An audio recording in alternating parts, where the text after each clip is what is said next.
بسم اللہ الرحمن الرحیم والصلاة والسلام علی اشرف المرسلین المبعوث رحمۃ للعالمین قال اللہ تبارک و تعالی لا تجعلوا دعاء الرسول بینکم کدعاء بعضکم بعضا صدق اللہ العظیم۔ اللہم صلی علی سیدنا و مولانا محمد وعلی آل سیدنا و اصحاب سیدنا و مولانا محمد وبارک وسلم۔ معزز سامعین و ناظرین، آج ہم جس آیت کریمہ کو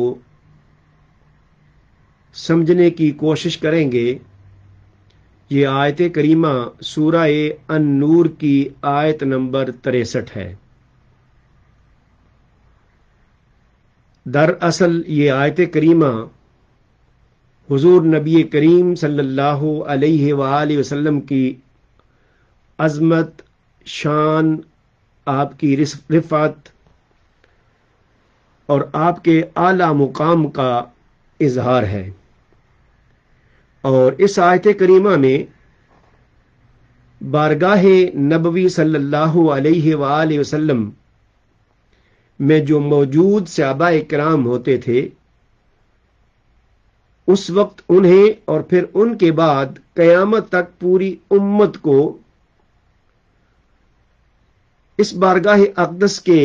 آداب سکھائے جا رہے ہیں کہ اس بارگاہ میں آپ نے بات کیسے کرنی ہے، آپ کو مخاطب کیسے کرنا ہے، بلانا کیسے ہے، پکارنا کیسے ہے، یعنی اس کا طریقہ اور سلیقہ اللہ جل مجدہ سکھا رہے ہیں، اور یہ قیامت تک کے لیے ہے۔ اور یہ بھی انہی آیات بینات میں سے ہے کہ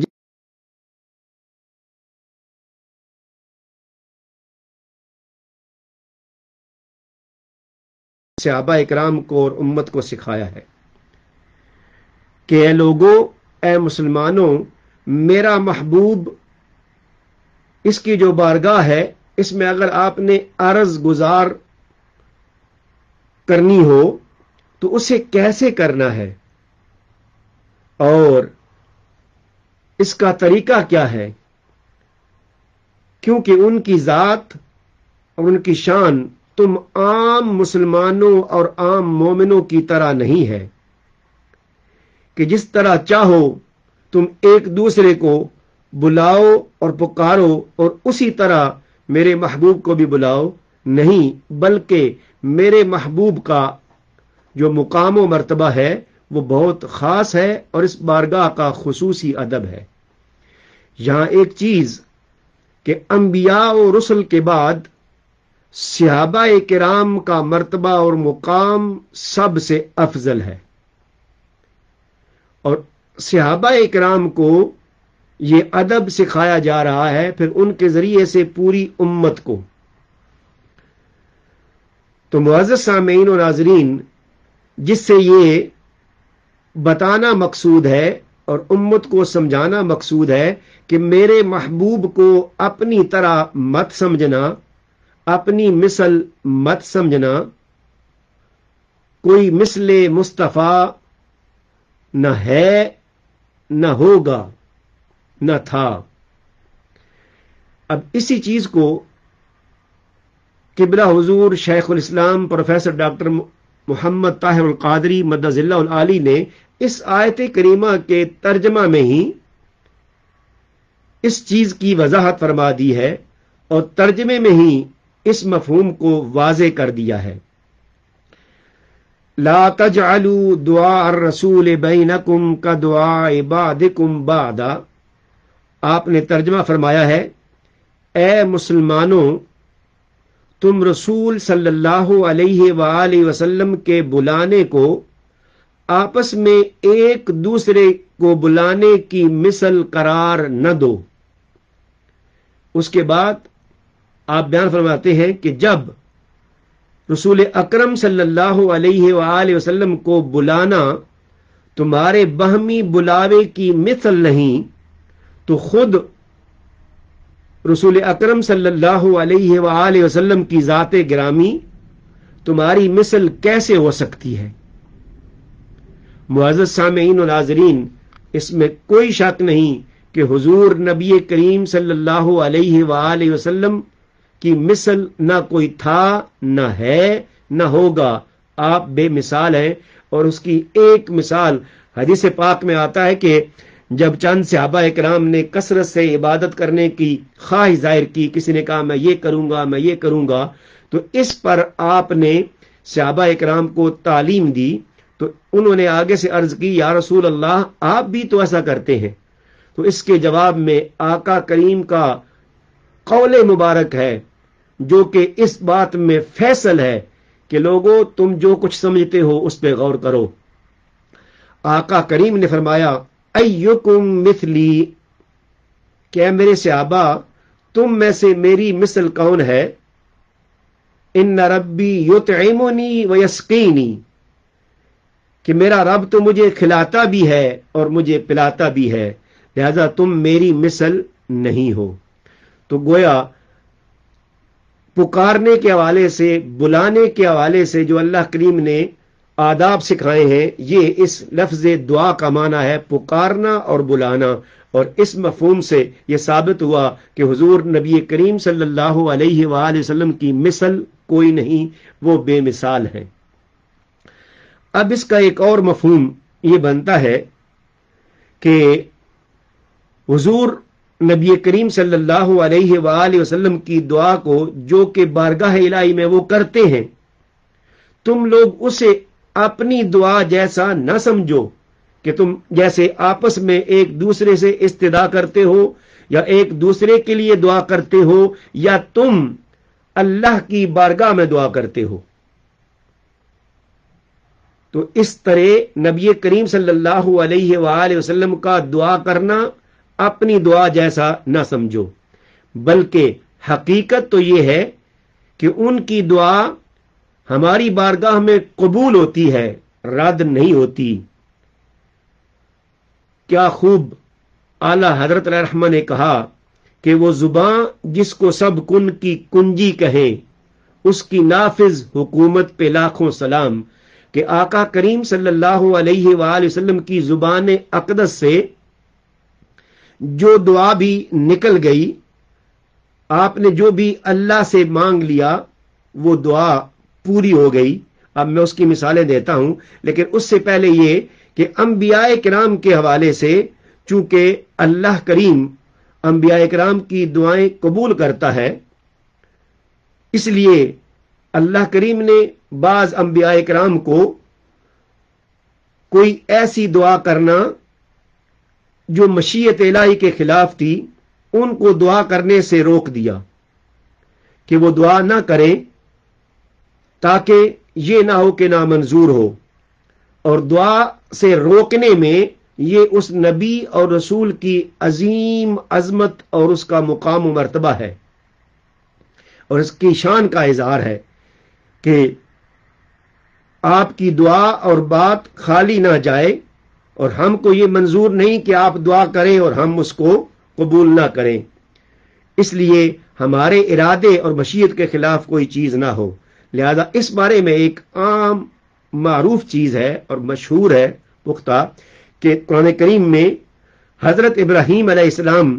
کے حوالے سے ہے کہ جب ان کے پاس فرشتے آئے اور انہوں نے عرض کی کہ ہم قوم لوط کو تباہ کرنے کے لیے جا رہے ہیں، تو اس پر سیدنا ابراہیم علیہ السلام نے سفارش کرنا چاہی، تو آپ کو فرمایا گیا یا ابراہیم اعرض عن ھذا، اے ابراہیم علیہ السلام آپ اس دعا سے اعراض کیجئے، اجتناب کیجئے، تاکہ وہ چونکہ اللہ کریم نے فیصلہ فرما لیا تھا، اس کی مشیت تھی، اس کا ارادہ تھا، اس نے ہو کر رہنا تھا، تو اس لیے اللہ کریم نے ابراہیم علیہ السلام کو دعا کرنے سے منع فرما دیا۔ اب چونکہ آپ کی دعا کے حوالے سے آپ کی دعا کسی کے حق میں بھی قبول ہوتی ہے اور کسی کے خلاف بھی قبول ہوتی ہے، جیسا کہ حضرت عبداللہ ابن عباس رضی اللہ تعالی عنہ نے فرمایا کہ رسول اکرم صلی اللہ علیہ وآلہ وسلم کی دعا واجب القبول ہے، کسی کے خلاف آپ کی دعا واجب القبول ہے، لہذا اس سے بچیں کہ کہیں وہ کسی کے خلاف دعا فرما دے۔ اور آپ کے اس قول کو بہت سے مفسرین نے اپنی تفاسیر میں بیان کیا ہے۔ معزز سامعین و ناظرین، اگر ہم حضور نبی کریم صلی اللہ علیہ وآلہ وسلم کی حیات طیبہ، آپ کی سیرت مبارکہ کا جائزہ لیتے ہیں تو ہمیں اس میں نظر آتا ہے کہ آپ نے بہت سے صحابہ اکرام کے لیے دعائیں فرمائیں اور اللہ کریم نے ان کے حق میں آپ کی دعائیں قبول فرمائیں۔ بلکہ اگر یوں کہا جائے تو یہ بالکل درست اور بجا ہوگا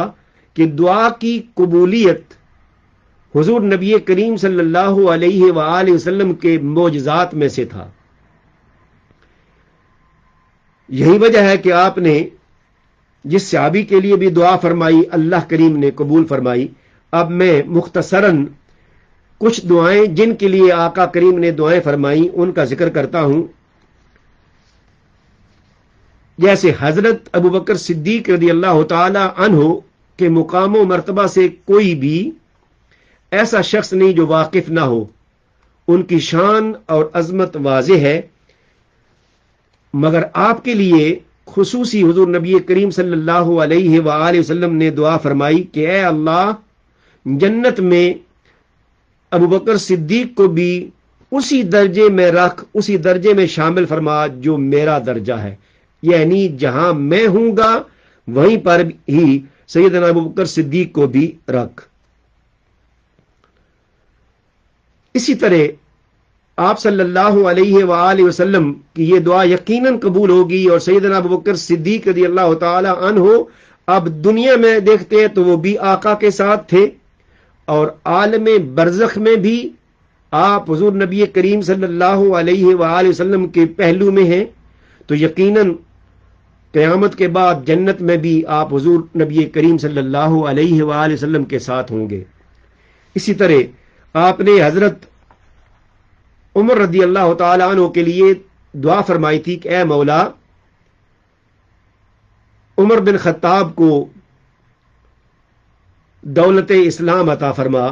اسلام کی دولت سے نواز، اور اس کے ذریعے سے اسلام کو عزت عطا فرما۔ چنانچہ سیدنا عمر فاروق رضی اللہ تعالی عنہ کے حق میں یہ آقا نے جو دعا فرمائی تھی دو شخصوں کے لیے، ایک ابو جہل کے لیے اور ایک آپ کے لیے، ان دونوں میں سے کسی ایک کو، تو سیدنا عمر فاروق رضی اللہ تعالی عنہ کے حق میں یہ دعا قبول ہوئی۔ اسی طرح آقا کریم نے آپ کے لیے ایک اور دعا فرمائی تھی کہ عش حمیدن مت شہیدن، کہ اے عمر آپ زندگی میں اچھے طریقے سے زندگی بسر کریں، شان و شوکت سے زندگی بسر کریں، اور آپ کو موت جو ہے وہ شہادت کی نصیب ہو۔ چنانچہ آپ نے بڑے شان و شوکت سے زندگی بسر کی، اور صرف خود نہ کی بلکہ اسلام کو بھی شان عطا فرمائی۔ اللہ کریم نے آپ کے ذریعے سے اسلام کو پھیلایا، اسلام کو عظمت ملی، اور پھر واقعتاً آپ کی موت بھی موت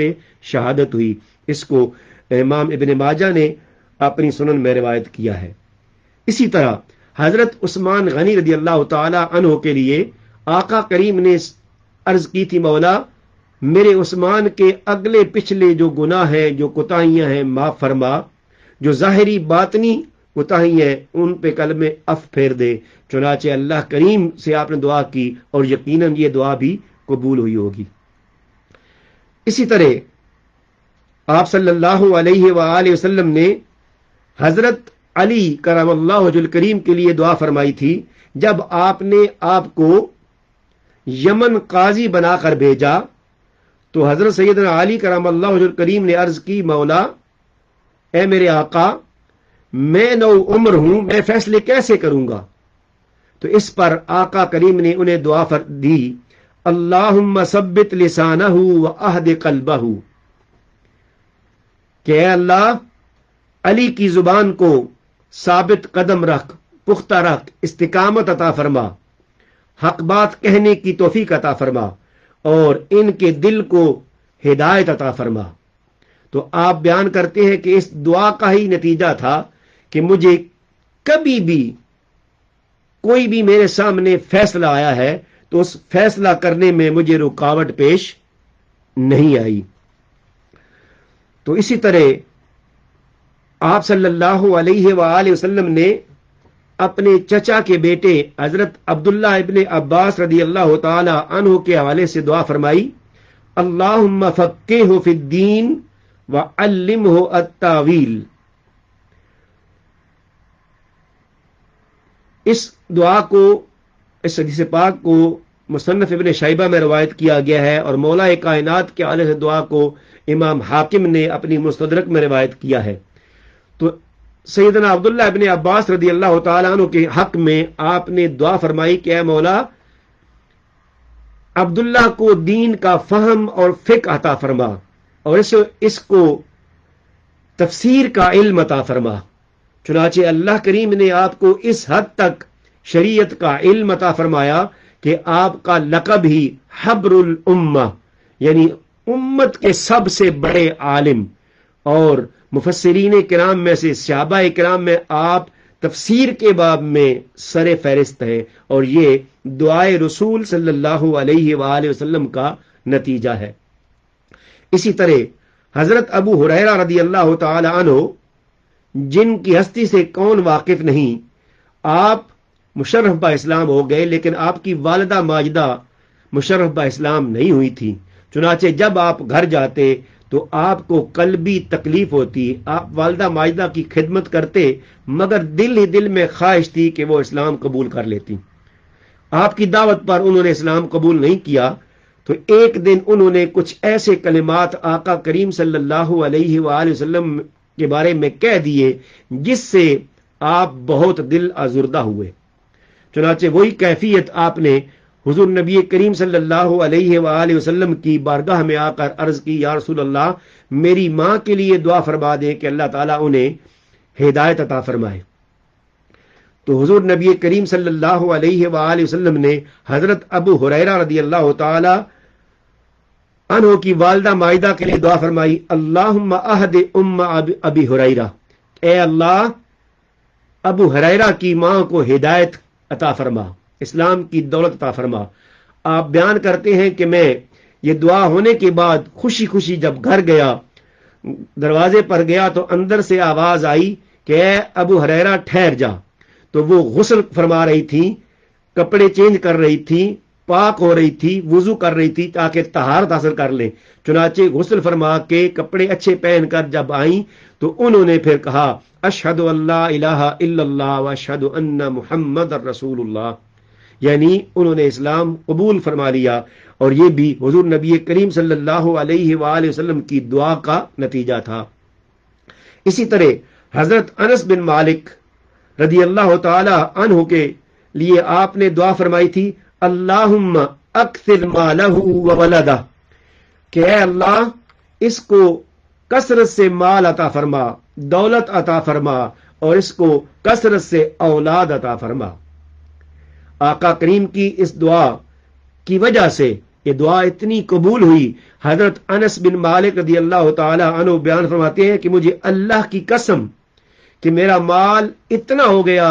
کہ میرے شمار میں نہیں آتا تھا، بہت زیادہ ہو گیا، اور میری اولاد، میرے پوتے اتنے ہو گئے کہ ان کی تعداد 100 تک پہنچ گئی۔ معزز سامعین و ناظرین، یہ صحابہ اکرام چند ایک ہیں جن کے بارے میں نے ذکر کیا، اس کے علاوہ اور بھی صحابہ اکرام ہیں، لیکن اس کے علاوہ عمومی طور پر ایک دعا جو مشہور و معروف ہے، جس کا میں ذکر کر کے بات ختم کرتا ہوں، کہ حضور نبی کریم صلی اللہ علیہ وآلہ وسلم اللہ کی بارگاہ میں جو عرض فرماتے تھے، جو عرض کرتے تھے، اللہ قبول فرماتا تھا۔ متفقہ علیہ حدیث پاک ہے بخاری اور مسلم میں عربی نہیں پڑھوں گا، اس کا اردو مفہوم بتا دیتا ہوں کہ حضور نبی کریم صلی اللہ علیہ وآلہ وسلم جمعہ کے دن منبر پر تشریف فرما خطبہ ارشاد فرما رہے تھے۔ دوران خطبہ ایک صحابی مسجد میں داخل ہوئے اور انہوں نے آ کر عرض کی، یا رسول اللہ صلی اللہ علیہ وسلم،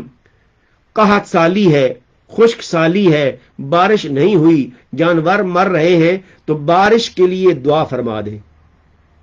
چنانچہ حضور نبی کریم صلی اللہ علیہ وآلہ وسلم نے وہی منبر پر بارش کے لیے ہاتھ اٹھا دیے۔ راوی بیان کرتے ہیں کہ آقا کریم صلی اللہ علیہ وآلہ وسلم نے دعا فرمائی، ابھی آپ کے ہاتھ نیچے نہیں آئے تھے، آپ کے دستان مقدس دعا کے بعد نیچے نہیں آئے تھے کہ بادل آ گئے اور چھم چھم برسنے لگ گئے، بارش شروع ہو گئی، حتیٰ کہ مسجد نبوی ٹپکنے لگ گئی، اور آقا کریم نماز جمعہ ادا فرمانے کے بعد تشریف لے گئے، حتیٰ کہ بارش ہوتی رہی اور مدینہ پاک کی گلیاں بارش سے بھر گئی، پانی ہر طرف پھیل گیا اور کثیر ہو گیا، یہاں تک کہ اگلا جمعہ آ گیا۔ آقا کریم صلی اللہ علیہ وآلہ وسلم اسی طرح منبر پر خطبہ جمعہ ارشاد فرما رہے تھے، اور وہ شخص داخل ہوا اور اس نے آ کر عرض کی، یا رسول اللہ، پہلے بارش نہیں ہو رہی تھی تو جانور ہلاک ہو رہے تھے، اب بارش اتنی ہو گئی ہے کہ ہمارے لیے وہ مشکل بن گئی ہے، آپ دعا فرما دیں کہ اللہ تعالیٰ اس بارش کو روک دے۔ چنانچہ آقا کریم صلی اللہ علیہ وآلہ وسلم نے اللہ کی بارگاہ میں عرض کی، اللہم حوالینا لا علینا، کہ اللہ ہمارے گرد و پیش میں بارش ہو، مدینہ پاک میں بارش رک جائے۔ تو اسی طرح جب آقا کریم نے یہ دعا فرمائی اور ہاتھ نیچے نہیں آئے تھے، بادل پھٹ گئے اور بارش رک گئی۔ یہ آقا کی دعا کی تاثیر ہے۔ یہاں حضور قبلہ شیخ الاسلام مدظ اللہ العالی ایک بڑا حسین جملہ بیان فرماتے ہیں۔ آپ فرماتے ہیں کہ یہ کیا ہوا کہ آقا کریم نے دعا فرمائی تو بارش ہو گئی، اور پورا ہفتہ ہوتی رہی، رکی نہیں ہے، یہاں تک کہ آقا کریم نے رکنے کے لیے دعا فرمائی۔ تو آپ بیان فرماتے ہیں کہ بارش اگر اپنی مرضی سے ہوتی تو پھر اپنی مرضی سے رک جاتی، جب نہ اپنی مرضی سے بارش شروع ہوئی تھی تو اپنی مرضی سے پھر کیسے رک سکتی تھی؟ جس طرح محبوب کی مرضی سے، محبوب کی دعا سے، محبوب کی خواہش پر اللہ کریم نے بارش شروع فرمائی تھی، اسی طرح اللہ کریم نے پھر محبوب کے عرض کرنے پر ہی بارش کو روک بھی دیا۔ تو دوستو، بزرگوں، سامعین و ناظرین، حضور نبی کریم صلی اللہ علیہ وآلہ وسلم کی دعائیں قبول ہوتی ہیں۔ اب میں صرف چونکہ ایک چیز رہ جائے گی کہ جن کے خلاف دعا فرمائی وہ بہت کم ہے، لیکن جن کے خلاف آقا کریم نے دعا فرمائی وہ بھی قبول ہوئی، کہ جنگ بدر سے پہلے جب ان کفار و مشرکین نے آقا کریم کو اتنا تنگ کر دیا، جس میں ابو جہل، عتبہ، ربیعہ، شیبہ، عقبہ بن ابی معیط، الولید بن عتبہ، امیہ بن خلف، عمارہ بن ولید، یہ لوگ شامل تھے، تو اللہ کریم کی بارگاہ میں حضور نبی کریم صلی اللہ علیہ وآلہ وسلم نے ان کے خلاف دعا کی، اللہم علیکا عمر بن شام، ان سب کے نام لیے کہ اے مولا ان کا معاملہ تیرے سپرد ہے، ان کو انجام تک پہنچا۔ چنانچہ ان کے خلاف آقا کریم نے دعا فرمائی تو عبداللہ بن مسعود رضی اللہ تعالیٰ عنہ بیان کرتے ہیں کہ مجھے اللہ کی قسم ہے، یہ سب یوم بدر کے دن میں نے دیکھے تھے کہ سارے ہلاک ہو گئے، چونکہ حضور نبی کریم صلی اللہ علیہ وآلہ وسلم نے ان کے خلاف دعا فرمائی تھی تو اللہ کریم نے قبول فرمائی اور ان کو ہلاک کر دیا۔ دوستو، بزرگوں، سامعین و ناظرین، آقا کریم صلی اللہ علیہ وآلہ وسلم کا دعا فرمانا اللہ کی بارگاہ میں قبول ہی قبول ہے، اور ہمیں یہ بھی معلوم ہے کہ آقا کریم صلی اللہ علیہ وآلہ وسلم نے اپنی ولادت سے لے کر اپنے وصال تک اگر کثرت سے کسی کے لیے دعائیں کی ہیں تو وہ آپ نے اپنی امت کے حق میں کی ہیں۔ آپ اپنی امت کو کبھی نہیں بھولے، آپ اپنی امت کے لیے دعائیں کرتے رہے ہیں۔ اللہ سے دعا ہے کہ وہ ہمیں حضور نبی کریم صلی اللہ علیہ وآلہ وسلم کا مقام سمجھنے کی توفیق عطا فرمائے، اور آپ کی ذات مبارکہ کے ساتھ محبت اور عشق کا تعلق نصیب فرمائے، اور آپ کی محبت میں ہمیں زندہ رکھے، اور آپ کی محبت میں ہی موت عطا کرے، اور آپ کی محبت میں ہی قیامت کے دن آپ کے ساتھ اٹھائے۔ وما علینا الا البلاغ المبین۔